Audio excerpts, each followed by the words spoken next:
Praise lord. పరిశుద్ధ గ్రంథము దేవుడు మనకు అనుగ్రహించిన, మానవ జాతికి అనుగ్రహించిన ఒక గొప్ప గిఫ్ట్ అండి.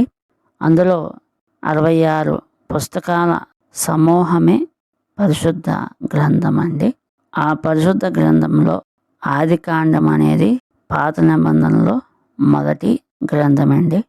ఆది కాండము పరిచయం గురించి, ఆది కాండంలో ఆది అనే పదానికి మొదలు లేదా మూలమని అర్థము వస్తుందండి.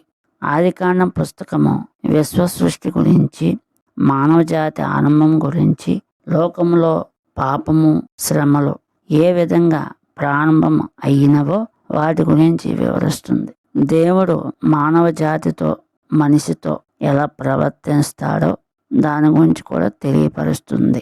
అందులో కొన్ని విషయాలు విశ్వము, మానవుడు సృష్టి గురించి, పాపము, శ్రమ ఆరంభం, ఆదాము నుండి నోవాహు, జలప్రలయము, బాబేలు గోపురము, షేము, అబ్రహాము, ఇస్సాకు, యాకోబు, ఏసావుల వంశస్థులకు వచ్చి, ఏసేపు, అతని అన్నదమ్ములు, ఐగుప్తులో ఇజ్రాయేలు నివసించుట మొదలగునవి ఎన్నో విషయాల గురించి మనకి ఆది కాండము పుస్తకం అనేది వివరిస్తుంది అన్నమాట. మరి అలాంటి దేవుని గ్రంథమును మనం చదువుకోవాలి కదా.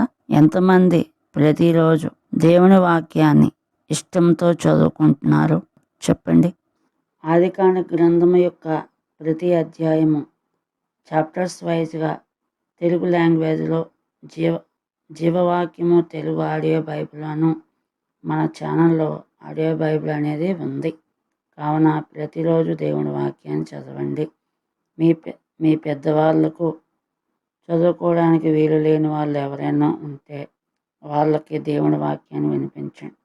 దేవుడి వాక్యాన్ని మీరు చదువుకుంటే దేవుడి వాక్యము మీతో మాట్లాడుతుంది.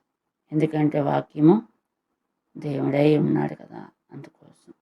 కనుక చక్కగా దేవునితో మమేకమవుతూ చదువుకుంటూ దేవుని యొక్క